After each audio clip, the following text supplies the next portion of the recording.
Okay, welcome to the deep dive. Today we're really digging into something huge, maybe the biggest constraint we all face when trying to achieve things, time. But look, this isn't going to be just another chat about to-do lists. We want to get into this kind of surprising idea, which is that being truly effective with your time, it's not really about luck or, just having amazing willpower. It's actually a set of skills, things you can learn.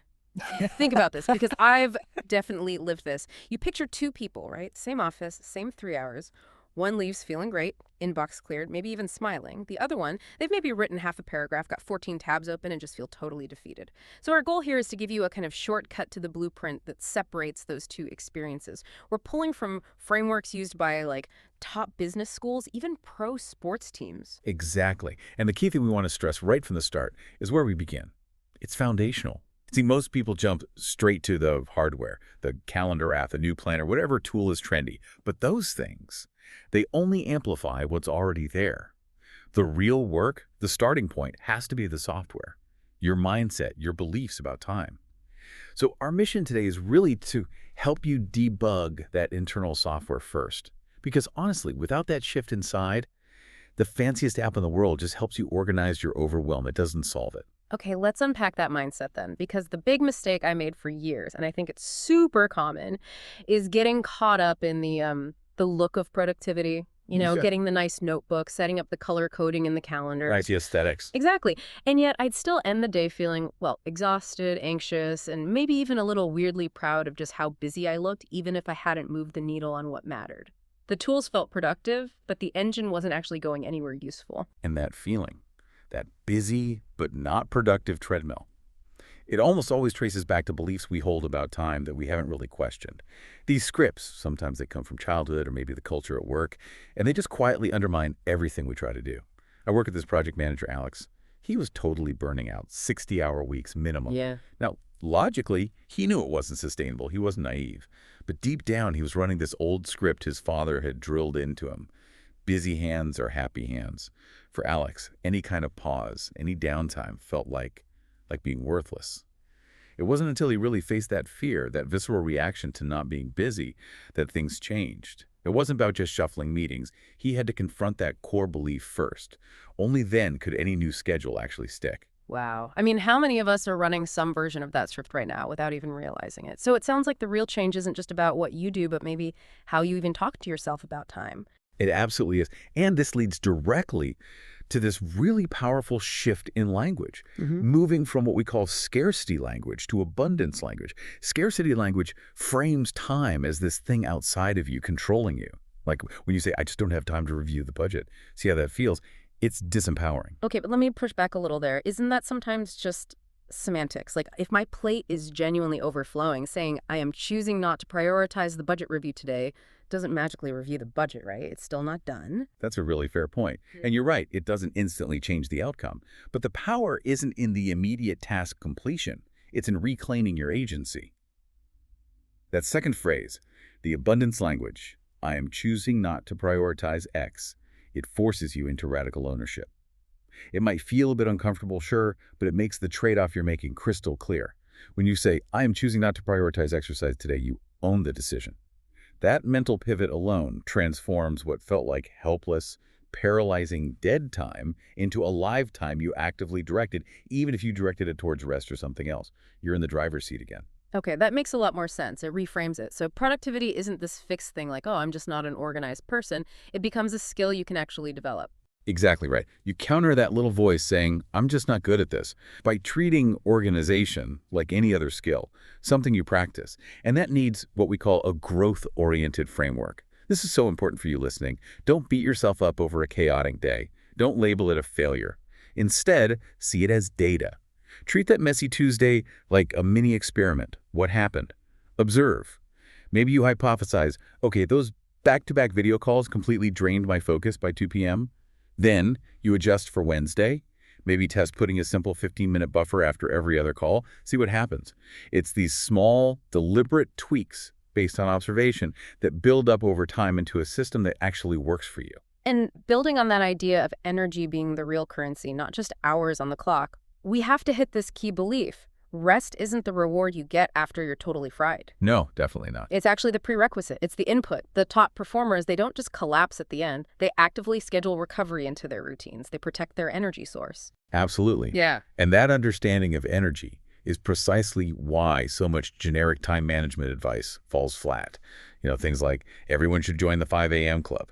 Mhm. That kind of blanket advice often fails, sometimes spectacularly, because it completely ignores the raw materials you're working with, your unique time personality. You can't effectively apply any technique until you understand your own operating system. Right. So if we're going deep on our own wiring, what are the core components? What actually defines this time personality? It's more than just morning person or night owl, isn't it? Oh, much more. We generally look at three key pillars that shape how you experience and use time. First, there are your biological rhythms. This is largely driven by your internal clock, the circadian director, technically the suprachiasmatic nucleus in your brain. This sets up your basic chronotype, the early peaking larks, the late peaking owls, and those third birds in between. Second, you have your energy patterns throughout the day. Think of it like a wave. Your alertness, your creativity, your focus, it naturally rises, crests, and falls. Most people are aware of the big 2 p.m. slump, maybe, but there are subtler peaks and dips all day long. And third, something often overlooked, is your cognitive emotional style. Do you thrive with spontaneity and variety, or do you need clear structure and predictability to feel focused and secure? That highly detailed planner might be motivating for one person and completely stifling for another. That third one is really interesting. It explains a lot about why certain systems just don't click for some people, but let's stick with those rhythms for a second. Why is fighting your natural chronotype, like forcing yourself to be a lark if you're an owl, so Wow. draining? Why is it so hard? It's incredibly cognitively expensive.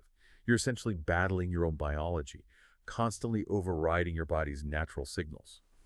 I had this client, a surgeon, brilliant guy, but an unabashed owl, as he put it. Hospital policy, though, scheduled complex surgeries for 7 a.m. He did it, of course. He was compliant. But he felt perpetually sluggish in those early hours, anxious, knew he wasn't performing at his absolute peak. The sheer effort of forcing his brain into high gear against its natural inclination was immense. Eventually, he managed to negotiate moving his complex cases to start at 9:30 a.m. Not a huge shift on paper, right? 2.5 hours. But the difference was night and day. His focus was sharper, he felt calmer, and get this, his post-op complication rates actually went down measurably.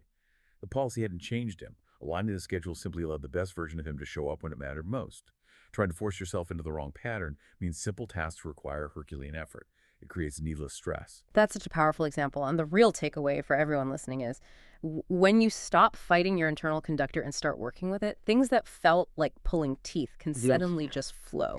So the actionable step here seems pretty clear.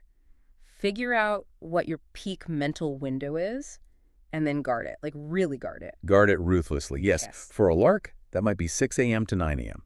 For an owl, maybe it's 8 p.m. to 11 p.m., or even later. That time is sacred. It's for your highest impact work, the deep thinking, the strategic planning, the creative breakthroughs, complex problem solving. You absolutely should not be clearing out your email inbox during that peak window. Save the email triage, the admin stuff, the low-stakes meetings for your natural energy dips like that classic mid-afternoon slump. Right. Match the task to the energy level. Okay, so once you have that self-awareness, you understand your energy, your rhythms, the next vital step is actually directing that energy effectively. And that's where prioritization comes in. It's the bridge. It connects knowing yourself to guiding yourself. It turns your values and goals into actual blocks of time on your calendar. Right, but here's the challenge, and I feel this acutely sometimes. You sit down, maybe after ignoring things for a day or two, and everything feels urgent, the emails piling up, the Slack pings, that deadline looming. It all just screams for attention right now. Yes. A feeling of universal urgency, that's a classic sign you're stuck in reactive mode. You're letting external demands dictate your focus. What you need is an external framework, something solid, to help you cut through the noise and see the crucial difference between what shouts the loudest and what truly deserves your best energy. I remember working with this manager, Jenna. She came to me with this overwhelming list, maybe 50 items long, completely frazzled. But we just asked one simple question. Jenna, if you could only get 3 things done today that would genuinely make this quarter successful, what would they be? And boom, she instantly named them. Finish the new campaign strategy doc, run the data analysis for the upcoming board meeting, and polish the conference presentation. Just like that. By simply identifying and pulling out those three critical items, that massive paralyzing list suddenly got reordered in your mind in less than 2 minutes. Everything else became secondary noise. That's incredibly clarifying. Just forcing the choice shatters that illusion that everything is equally urgent. And to make that systematic, the framework people always talk about, the sort of gold standard, is the Eisenhower matrix, right? It really is still the gold standard, mostly because it's simple and effective. But the real insight isn't just knowing the four boxes, it's understanding the psychology behind why we get stuck in the wrong ones. Hmm. So quadrants higher is urgent and important. This is the commander box crises, real deadlines, problems demanding immediate attention. We all know this quadrant, fires that need putting out. But here's the tricky part, the surprising bit. A lot of otherwise high-achieving people get psychologically addicted to quadrant high. They secretly, or maybe not so secretly, love being the hero, the crisis manager. They start mistaking the adrenaline rush of firefighting for actual importance. Solving that urgent problem gives them a dopamine hit, makes them feel needed, indispensable, but it's often high-effort, low-leverage work in the long run. It burns you out and prevents strategic progress. Wow, okay. So the goal isn't just to be good at putting out fires, but to prevent them from starting in the first place, Yeah. which leads us to the quadrant where the real leverage is. Precisely. That's quadrant two. Important, but not urgent. We call this the architect quadrant. This is where the magic happens long term. This is strategic planning, skill development, relationship building, preventative maintenance on your health or systems, exploring new opportunities. These tasks rarely scream for attention. They whisper. Yet consistently investing time here is what determines whether you're thriving a year from now or just desperately treading water. This is genuinely where greatness hides, as Stephen Covey put it. We have to consciously carve out time for QII. Then you've got quadrant three, urgent but not important. This is the illusionist quadrant, deceptive. This is where most of those emails marked ASAP, many meeting invitations and interruptions tend to live. They feel time sensitive, usually because someone else made them urgent for you, but they don't actually align with your core goals or move your most important projects forward. These are prime candidates for delegation, saying no or minimizing. And then there's the last one, the one we probably all spend more time in than we'd like to admit, quadrant four. Ah yes, quadrant fourth. Neither urgent nor important. This isn't just the time thief. Maybe we should call it the digital void these days. This is where we often escape when we feel overwhelmed, tired, or procrastinating on QEI tasks. It's the endless scrolling on social media, the clicking down internet rabbit holes, the busy work that accomplishes nothing. The real danger here isn't just the lost hours, though that's bad enough. It's that the constant drip of low-level dopamine from these easy stimulation activities actually trained your brain away from the capacity for deep, focused thought required for quadrant two work. It actively sabotages your ability to tackle what really matters. That deeper analysis of why we get stuck is so helpful. Okay, so to bridge from understanding the matrix to actually using it day to day, the ABC prioritization method seems like a really practical tool. It helps build that decision-making muscle, right? It really does. ABC prioritization is beautifully simple, but forces discipline. You look at your task list and assign each item an A, B, or C. The rule is strict. You must complete your A task before you even touch any B tasks, and B tasks before C tasks. It cuts through the emotional appeals of tasks or the lure of easy wins. It forces you to confront the hierarchy of importance objectively. It's especially good at defeating the pull of those sneaky quadrant three tasks, the urgent but unimportant ones. And now, here's where everything we've talked about clicks together beautifully. Once you know your energy curve, your time personality, those peak and dip times we discussed, you know exactly when to schedule those crucial high-leverage quadrant 2 or A tasks, doing the right task, a QIIA task, during your peak energy window, that's where you get exponential result. It's far, far more valuable than trying to cram that same important task into your 2 p.m. slump, or when you're already drifting towards a quadrant 4 digital void. Okay, this has been incredibly clarifying. We've basically journeyed from fixing the underlying mindset, shifting from scarcity to agency, then mapping out your personal blueprint, understanding your chronotype and energy patterns, and finally, we've landed on concrete strategies for action using prioritization frameworks like Eisenhower and ABC to cut through the noise and focus on what truly matters. So for everyone listening, you really do have a foundational framework now, the tools to stop treating time like an enemy and start treating productivity more like a science experiment you run on yourself. And just remember that power of compounding. Every small choice adds up. Every time you consciously choose that abundance language, every time you deliberately protect your peak energy window for a quadrant 2 task, you're building momentum towards that more effective, less stressed version of yourself. Absolutely. So here's a little challenge for you this week. Think about one area in your life right now where you feel some chronic guilt or stress around time. Maybe it's getting exercise in, maybe it's that big strategic project that keeps getting pushed back. Instead of trying to fix it perfectly overnight with some massive new system, approach it like a scientist. Ask yourself this simple question: what is one single micro experiment I can run today or tomorrow to try and align my time just a little bit better with my energy in this area? Just one small thing. And crucially, what will I learn if this little experiment fails? Because the goal isn't instant perfection. The real goal of this whole journey is the learning. That's how you build a system that truly lasts. To get more details about time management secrets, unlocking your productivity potential, click the below link to get the book. Subscribe us to get more content like this.